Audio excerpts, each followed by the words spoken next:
कंगाली की कगार पर खड़े पाकिस्तान की हालत अब बेहद बुरी हो चुकी है। जी हां, जो पाकिस्तान लगातार घुसपैठ करने की कोशिश करता है, अब उसके पास खाने को आटा नहीं है। जी हां, ये बात हम नहीं कह रहे, ये बात कह रही हैं पाकिस्तान की वो अखबार, वो समाचार एजेंसियां जो लगातार पाकिस्तान की हालत पर नजर बनाए हुए हैं। दरअसल पाकिस्तान में बजट पेश होने के बाद तमाम बदलाव किए गए, तमाम टैक्स से लेकर तमाम रियायतें दी गई, लेकिन टैक्स सबसे ज्यादा लगाया गया और इस टैक्स का एक असर अब खाने पे और खास तौर पर आटे पर दिख रहा है। पाकिस्तान इस समय गरीबी की हालात से गुजर रहा है। जहां वो एक तरफ चीन से हाथ फैलाकर भीख मांग रहा है, तो वहीं सऊदी अरब देशों से भी उम्मीद लगाए है कि कहीं से कुछ मदद हो जाए। लेकिन अंदरूनी पाकिस्तान में अब एक टैक्स ने हालत खराब कर दी है। बता दें कि बजट के बाद अब जो आटा है उसकी चीनी मिलों पर 2.5% का टैक्स लगाया गया है, जिसके बाद चीनी मिल मालिकों ने हड़ताल की घोषणा कर दी।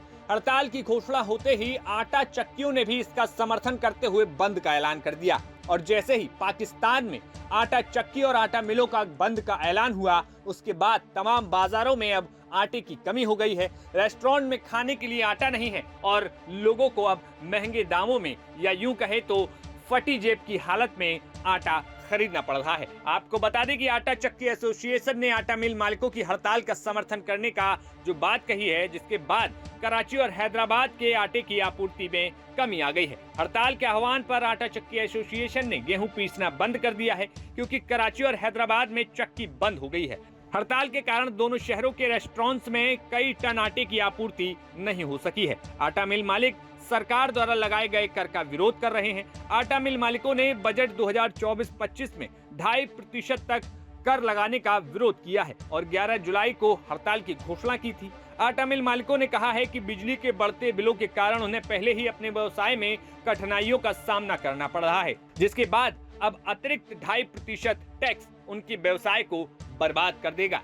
फिलहाल सरकार के कर लगाने के फैसले को वापस लेने की मांग पर अब आटा मिल मालिक डटे हुए हैं और 11 जुलाई को हड़ताल पर जाने की घोषणा कर चुके हैं। एसोसिएशन के अध्यक्ष आमिर अब्दुल्ला ने चेतावनी दी है कि अगर सरकार नए लगाए गए कर को वापस नहीं लेती है तो हड़ताल आगे जारी रहेगी, जिसमें देश भर में आटा मिलों को बंद करने का भी हुक्म जो है शामिल किया जा सकता है। अब्दुल्ला ने कहा कि सरकार को गेहूं उत्पादों पर कर जो लगाया गया है उस पर पुनर्विचार करना चाहिए और उसे वापस लेना चाहिए। बता दें कि कर को लगाने से कीमतें बढ़ जाएंगी, जिसका सीधा असर उपभोक्ताओं पर पड़ेगा। एसोसिएशन ने अनुमान लगाया कि 10 किलो आटे के बैग की कीमत में अब इस टैक्स के लगने के बाद 50 रुपए तक की बढ़ोतरी हो गई है, जबकि मैदा की कीमत में 7 रुपए प्रति किलोग्राम की बढ़ोतरी हो जाएगी।